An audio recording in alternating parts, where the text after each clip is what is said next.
Hello नमस्कार साथियों, स्वागत है आप सभी का आपके अपने YouTube चैनल पर।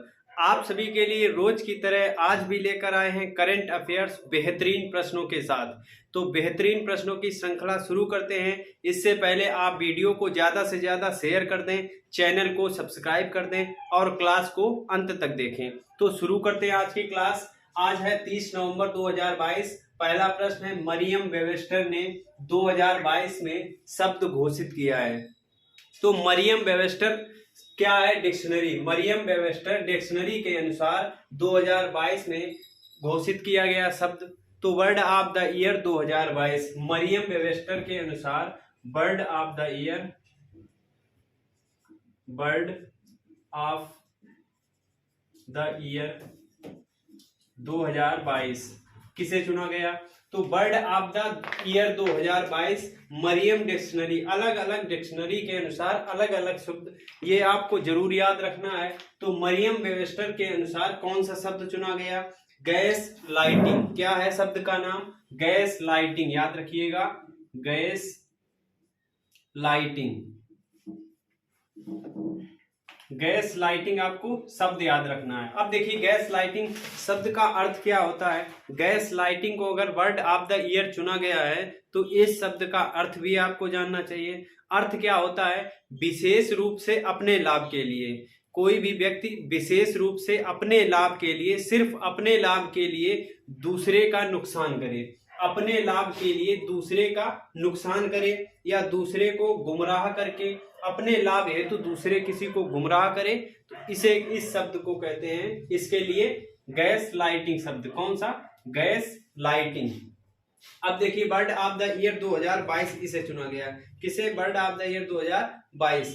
अब देखिए आगे, यूनेस्को पुरस्कार जीता। यूनेस्को पुरस्कार किसने जीता?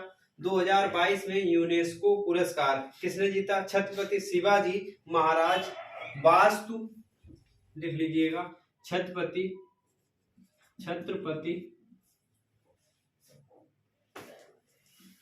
शिवाजी महाराज, क्या नाम है? यूनेस्को द्वारा। किसके द्वारा? यूनेस्को द्वारा चुना गया। छत्रपति शिवाजी महाराज वास्तु संग्रहालय। क्या है? एक वास्तु संग्रहालय है। कौन सा? छत्रपति शिवाजी महाराज, लिख लीजिएगा, क्या है? वास्तु संग्रहालय। वास्तु संग्रहालय है जिसे यूनेस्को पुरस्कार मिला। कौन सा? यूनेस्को पुरस्कार। इसके बाद देखिए कोलिंस डिक्शनरी के अनुसार शब्द, कोलिंस डिक्शनरी के अनुसार वर्ड ऑफ द ईयर किसे चुना गया? तो ये शब्द हमने पढ़ा चुके हैं। कब? कुछ दिन पहले ये पढ़ाया था। शब्द क्या है? कोलिंस डिक्शनरी के अनुसार वर्ड ऑफ द ईयर क्या है? परमाक्रिसिस। क्या नाम है? परमाक्रिसिस। परमाक्रिसिस। आगे देखिए, इसके बाद कैम्ब्रिज डिक्शनरी के अनुसार वर्ड ऑफ द ईयर, तो कैम्ब्रिज के अनुसार कौन सा? कैम्ब्रिज का इसके बाद चुना गया था, क्या नाम है? होमर। क्या नाम है? होमर। तो कोलिंस के अनुसार परमाक्रिसिस, कोलिंस के अनुसार परमाक्रिसिस, इसके बाद कैम्ब्रिज के अनुसार होमर और मरियम वेबस्टर के अनुसार गैस लाइटिंग। आगे देखिए, film personality of the year 2022। Film personality of the year 2022 किसे चुना गया? तो ये किसे पुरस्कार मिला है? Film personality of the year किसे घोषित किया गया था? चिरंजीवी। किसे? चिरंजीवी। ये पुरस्कार चिरंजीवी को दिया गया। इसके बाद आगे देखिए, जेसीबी पुरस्कार 2022। जेसीबी 2022 में पुरस्कार किसे दिया गया? तो जेसीबी हमने बताया था, कैसे याद करना? जेसीबी जावेद। तो क्या नाम है? खालिद जावेद। नाम क्या है? खालिद जावेद। तो जेसीबी पुरस्कार 2022 खालिद जावेद। देखिए दूसरा प्रश्न, दूसरा क्या है, पढ़िएगा इसको। दुनिया के सबसे बड़े ज्वालामुखी में विस्फोट। तो दुनिया के सबसे बड़े ज्वालामुखी में विस्फोट हुआ है। दुनिया का सबसे बड़ा सक्रिय ज्वालामुखी कौन सा है? तो दुनिया का सबसे बड़ा सक्रिय ज्वालामुखी कैसा है? सक्रिय ज्वालामुखी। तो दुनिया का सबसे बड़ा सक्रिय ज्वालामुखी कहां पर स्थित है? अब कहां पर स्थित है और नाम क्या है इसका? तो मोना लोआ। नाम क्या है? मोना लोआ। लिख लीजिएगा, मोना लोआ। मोना लोआ। नाम क्या है? मोना लोआ, दुनिया का सबसे बड़ा सक्रिय ज्वालामुखी। इसमें हाल ही में अभी विस्फोट हुआ है। किसमें? इसमें अभी हाल ही में विस्फोट हुआ है। क्या? विस्फोट। अब देखिए ये कहां पर स्थित है? हवाई द्वीप में। कहां पर? हवाई द्वीप में। हवाई कहां पर स्थित है? हवाई द्वीप में। ये कहां पर है? अमेरिका। कहां पर है? यूएसए में। यूएसए। ये कहां पड़ता है? यूएसए। मोना लोआ ज्वालामुखी पूछा जाए कहां पर है तो यूएसए में। हवाई द्वीप कहां पर? यूएसए, हवाई में। इसके बाद देखिए इसमें हाल ही में विस्फोट हुआ है। यह दुनिया का सबसे बड़ा सक्रिय ज्वालामुखी है। दुनिया का सबसे बड़ा सक्रिय ज्वालामुखी। इसके बाद देखिए आगे बात करते हैं इसकी। तो इसमें 38 सालों बाद, कितने? 38, लगभग 40 सालों बाद विस्फोट हुआ है। 38 साल, कितने साल बाद?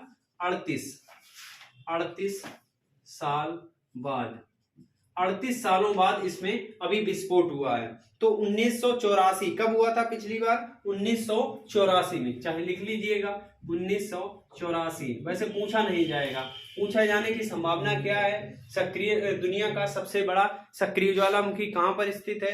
तो कहां पर स्थित है? हवाई में। नाम क्या है? मोना लोआ। है कहां पर? यूएसए में। इसके बाद आगे सक्रिय ज्वालामुखी 38 साल बाद इसमें विस्फोट हुआ है। आगे देखिए भूमध्य सागर का प्रकाश स्तंभ किसे कहते हैं? भूमध्य सागर का प्रकाश स्तंभ किस ज्वालामुखी को कहते हैं? नाम क्या है इसका?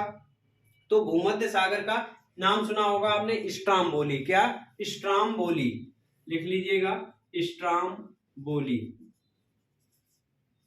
स्ट्राम्बोली भूमध्य सागर का प्रकाश स्तंभ के नाम से किसे जानते हैं? स्ट्राम्बोली। इसके बाद देखिए किस महाद्वीप में एक भी ज्वालामुखी नहीं है? ऐसा कौन सा महाद्वीप है जहां पर ज्वालामुखी नहीं है? तो कौन सा है? ऑस्ट्रेलिया। कौन सा है? ऑस्ट्रेलिया महाद्वीप। ऑस्ट्रेलिया। इसके बाद आगे फ्यूजियामा। फ्यूजियामा ज्वालामुखी कहां पर है? फ्यूजियामा कहां पर है? जापान में। कहां पर है? जापान। फ्यूजियामा जापान, याद रखिएगा फ्यूजियामा जापान। जापान। इसके बाद आगे देखिए माउंट एटना। तो माउंट एटना ज्वालामुखी कहां पर है? माउंट एटना सिसिली द्वीप। कहां? सिसिली द्वीप। सिसिली द्वीप।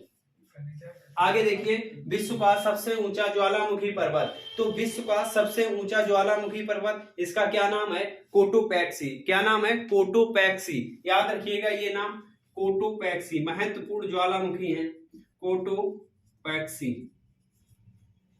तो कोटोपैक्सी हो गया विश्व का सबसे ऊंचा ज्वालामुखी पर्वत। दुनिया का सबसे बड़ा सक्रिय ज्वालामुखी मोना लोआ हो गया। भूमध्य सागर का प्रकाश स्तंभ स्ट्राम्बोली। किस महाद्वीप में ज्वालामुखी नहीं है? ऑस्ट्रेलिया। फ्यूजियामा ज्वालामुखी कहां पर है? जापान में। माउंट एटना सिसिली द्वीप।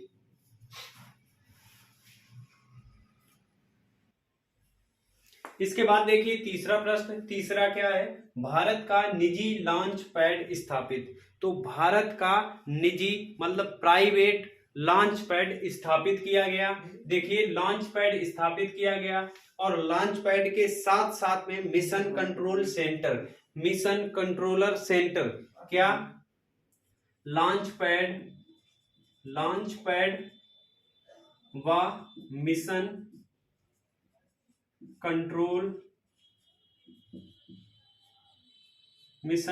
Control centre. तो लॉन्च पैड के साथ में मिशन कंट्रोल सेंटर भी स्थापित किया गया। तो भारत का पहला निजी है, भारत का पहला निजी। नाम क्या है? अग्निकुंड कॉस्मोस। किसके द्वारा? अग्निकुंड कॉस्मोस।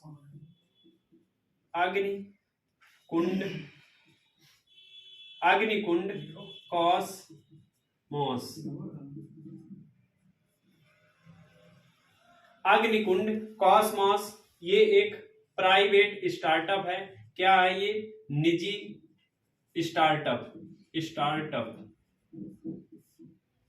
तो ये एक निजी स्टार्टअप है अग्निकुंड कॉस्मोस। क्या नाम है? अग्निकुंड कॉस्मोस। आपको अग्निकुंड कॉस्मोस ध्यान रखना है। अग्निकुंड कॉस्मोस किससे संबंधित है स्टार्टअप? तो ये किससे संबंधित है? भारत का इसने निजी लॉन्च पैड स्थापित किया। भारत का पहला निजी लॉन्च पैड स्थापित किया। लिख लीजिएगा पहला है ये, पहला निजी लॉन्च पैड, पहला निजी लॉन्च पैड। इसके बाद देखिएगा लॉन्च पैड का mission control centre, mission control centre भी स्थापित किया गया वहीं पर। भारत का निजी पहला है, भारत का पहला निजी लॉन्च पैड स्थापित किया गया। इसके बाद देखिए इसमें सहायता किसने दी, अग्निकुंड कॉस्मोस एक निजी स्टार्टअप है, इसके साथ सहायता किसने दी, सहायता किसकी है, इसरो की, किसकी, इसरो की। इसरो के बारे में आपको सभी को पता होगा, इसका हेडक्वार्टर कहां पर है, बेंगलुरु में। कहां पर है, बेंगलुरु में। इसके बाद देखिए नैनीताल में रीहब परियोजना, एक रीहब परियोजना के नाम से परियोजना शुरू की गई है। रीहब के नाम से परियोजना का उद्घाटन किया गया। किसके द्वारा शुरू किया गया इसको, केवीआईसी के द्वारा। किसके द्वारा, केवीआईसी आयोग द्वारा, केवीआईसी आयोग द्वारा। केवीआईसी तो आपको पता ही होगा, केवीआईसी पता होगा। देखिए केवीआईसी के हेड कौन है, केवीआईसी की स्थापना कब हुई थी, इसके बारे में कमेंट बॉक्स में कमेंट करिएगा आप लोग, केवीआईसी की स्थापना कब हुई थी और केवीआईसी के हेड कौन है। इसके बाद आगे देखिए विस्तारा एयरलाइंस का विलय, तो विस्तारा एयरलाइन का विलय, विस्तारा एयरलाइन का विलय किसमें होगा, इसकी घोषणा हो चुकी है, विस्तारा एयरलाइन का विलय। अब देखिए विस्तारा एयरलाइन का विलय किसमें होगा, एयर इंडिया में। किसमें होगा, एयर इंडिया में, एयर इंडिया में विलय किसमें होगा, एयर इंडिया में। इसके बाद देखिए भारत का पहला निजी रॉकेट लॉन्च, तो भारत का पहला निजी रॉकेट कब लॉन्च किया गया, विक्रम यस, नाम क्या है, विक्रम यस। कब लॉन्च किया गया, 18 नवंबर को, 18 नवंबर को लॉन्च किया गया। भारत का पहला निजी है, नाम क्या है, Vikram yes, Vikram yes, Vikram yes नाम है। इसके बाद आगे देखिए क्षय मतलब टीबी रोग, क्षय रोग कौन सा होता है, टीबी से संबंधित, टीबी को कहते हैं क्षय रोग। इसके बाद क्षय पहल की राष्ट्रीय दूत बनी। क्षय पहल जो है इसकी राष्ट्रीय दूत किसे बनाया गया और इसको किसने शुरू किया, निक्षय पहल को, तो इसको शुरू किया राष्ट्रपति जी ने। किसने, राष्ट्रपति द्रौपदी मुर्मू जी ने इसको शुरू किया। और इसकी राष्ट्रीय दूत कौन बनी, दीपा मलिक। कौन बनी, दीपा मलिक, दीपा मलिक बनी। इसकी शुरुआत किसने की, इसको शुरू किसने किया, द्रौपदी मुर्मू जी ने। किसने, द्रौपदी मुर्मू ने। तो द्रौपदी मुर्मू जी ने इसे शुरू किया, द्रौपदी मुर्मू ने। देखिए चौथा प्रश्न, चौथा क्या है, दुनिया की पहली नेजल कोविड-19 वैक्सीन, इसको मंजूरी मिल चुकी है। अब देखिए नाम क्या है, किसने बनाया है, दुनिया की पहली नेजल कोविड-19 वैक्सीन कौन सी है, नेजल कोविड-19 वैक्सीन, इसको मंजूरी मिल चुकी है। अब देखिए आपातकालीन प्रतिबंधित उपयोग हेतु, किसके, आपातकालीन प्रतिबंधित उपयोग हेतु, प्रतिबंधित उपयोग हेतु मंजूरी, उपयोग हेतु मंजूरी इसको मिल चुकी है। आपातकालीन प्रतिबंधित उपयोग हेतु मंजूरी मिल चुकी है। लगेगी किसको, तो 18 प्लस, किसको, 18 से प्लस आयु जिनकी होगी उनको लगेगी। तो दुनिया की पहली है जो नेजल कोविड-19 वैक्सीन है। कौन सी, नेजल कोविड-19 वैक्सीन, दुनिया की पहली, इसको आपातकालीन प्रतिबंधित उपयोग हेतु मंजूरी मिल चुकी है। 18 प्लस आयु वालों को लगेगी। बनाई किसने है, भारत बायोटेक, भारत बायोटेक, किसने, Bharat biotech, Bharat biotech limited ने बनाई है। अब बताइए भारत बायोटेक कहाँ की कंपनी है, भारत बायोटेक कहाँ की कंपनी है, तेलंगाना हैदराबाद। कहाँ की है, तेलंगाना हैदराबाद की कंपनी है भारत बायोटेक, इसी ने इसको बनाया है, नेजल कोविड-19 वैक्सीन। इसके बाद आगे देखिएगा मंकी पॉक्स का नाम बदला गया, तो मंकी पॉक्स का नाम बदलकर क्या किया गया है, मंकी पॉक्स, तो क्या कर दिया गया, एम पॉक्स, क्या कर दिया गया, एम पॉक्स। मंकी पॉक्स का एम पॉक्स नाम कर दिया गया है। WHO द्वारा घोषणा की गई, किसके द्वारा? WHO द्वारा इसकी घोषणा की गई नाम बदलने की, किसके द्वारा? WHO द्वारा घोषणा की गई। आगे देखिए, हिमालयी याक, किसको? हिमालयी याक को फूड एनिमल के रूप में मंजूरी, किसके रूप में? फूड एनिमल के रूप में मंजूरी दे दी गई। किसको? हिमालयी याक को फूड एनिमल के रूप में मंजूरी दे दी गई है। अब देखिए किसने मंजूरी दी है, तो FSSAI, FSSAI किसने दी है? FSSAI ने मंजूरी दी है। अब FSSAI की स्थापना कब हुई थी? सन 2008 में। कब हुई थी? 2008 में इसकी स्थापना हुई थी। आगे देखिए, कोविड-19 का पहला मामला कहां आया था? तो कोविड-19 का विश्व में पहला मामला कहां पर आया था? वुहान शहर में। कहां पर? वुहान शहर। ये कहां का शहर है? चीन का। कहां का है? चीन का। इसके बाद देखिए, भारत में कोविड-19 का पहला टीका किस व्यक्ति को लगा था? भारत में कोविड-19 का पहला टीका किस व्यक्ति को लगा था? मनीष कुमार। क्या नाम है? मनीष कुमार। मनीष कुमार। ये कहां? Delhi AIIMS. Delhi AIIMS. Delhi AIIMS के सफाई कर्मी थे। आगे देखिए, रासायनिक युद्ध पीड़ितों, तो किसके लिए? रासायनिक युद्ध से जो पीड़ित हुए थे, किससे? रासायनिक युद्ध से जो पीड़ित हुए थे उनके लिए स्मरण दिवस मनाया जाता है। तो स्मरण दिवस कब मनाया जाता है? प्रत्येक वर्ष 30 नवंबर को। कब? 30 नवंबर को स्मरण दिवस मनाया जाता है इनकी याद में, रासायनिक युद्ध पीड़ितों। देखिए कब? 30 नवंबर को मनाया जाता है। अब 30 नवंबर को कब से शुरू हुआ?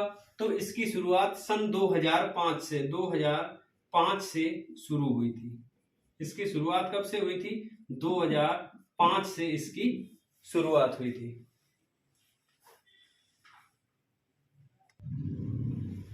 अब देखिए पांचवा प्रश्न। पांचवा क्या है? आम लोगों के लिए ई रुपया। आम लोगों के लिए भी ई रुपया। तो ई रुपया इसकी घोषणा कब की जाएगी? कल की जाएगी। कब? 1 दिसंबर को।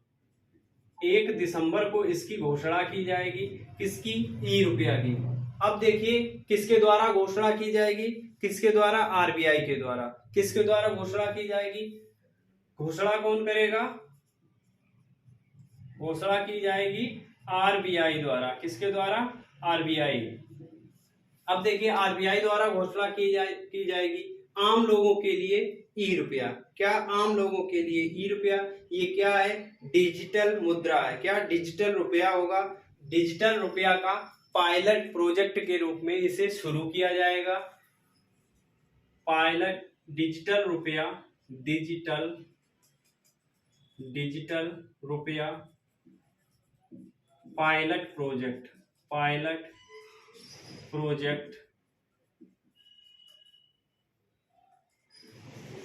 के रूप में, पायलट प्रोजेक्ट के रूप में शुरू होगी। किसके रूप में? पायलट प्रोजेक्ट के रूप में इसे शुरू किया जाएगा। कब? 1 दिसंबर को। कब? 1 दिसंबर को। घोषणा किसके द्वारा की गई? आरबीआई द्वारा। अब देखिए सार्वजनिक क्षेत्र की, इसमें सार्वजनिक एवं निजी, इसमें कौन सी? सार्वजनिक प्लस निजी। सार्वजनिक प्लस निजी क्षेत्र की 4 बैंक शामिल हैं। कितनी? 4 बैंक इसमें शामिल हैं। किसके द्वारा घोषणा हुई? आरबीआई द्वारा। अब देखिए आरबीआई के बारे में भी आपको पता होना चाहिए। तो आरबीआई की स्थापना कब हुई थी? 1934 के अधिनियम से। किससे? 1934 के अधिनियम से। स्थापना कब हुई थी? 1 अप्रैल 1935। 1 अप्रैल 1935। 1934 के अधिनियम से स्थापना हुई कब थी? 1 अप्रैल 1935 को इसकी स्थापना हुई। इसके बाद इसके गवर्नर अगर पूछे जाएं, आरबीआई के वर्तमान में गवर्नर कौन है? आरबीआई के वर्तमान में गवर्नर कौन है? शक्तिकांत दास। क्या नाम है? शक्तिकांत दास। शक्तिकांत दास इसके वर्तमान में गवर्नर हैं। आगे देखिएगा, भारत का पहला स्टिकर आधारित डेबिट कार्ड। तो भारत का पहला स्टिकर आधारित डेबिट कार्ड किस बैंक ने लॉन्च किया? तो किस बैंक ने किया? आईडीएफसी बैंक ने। आईडीएफसी बैंक ने एनपीसीआई के साथ मिलकर, किसके साथ? एनपीसीआई के साथ मिलकर आईडीएफसी बैंक ने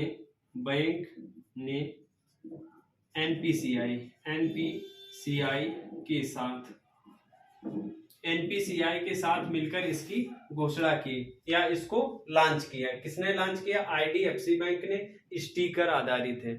अपना जो debit card, normal debit card होता है, इसका 1/3 हिस्सा है। इसके बाद आगे देखिएगा, रामायण एवं महाभारत सर्किट बनाए जाएंगे।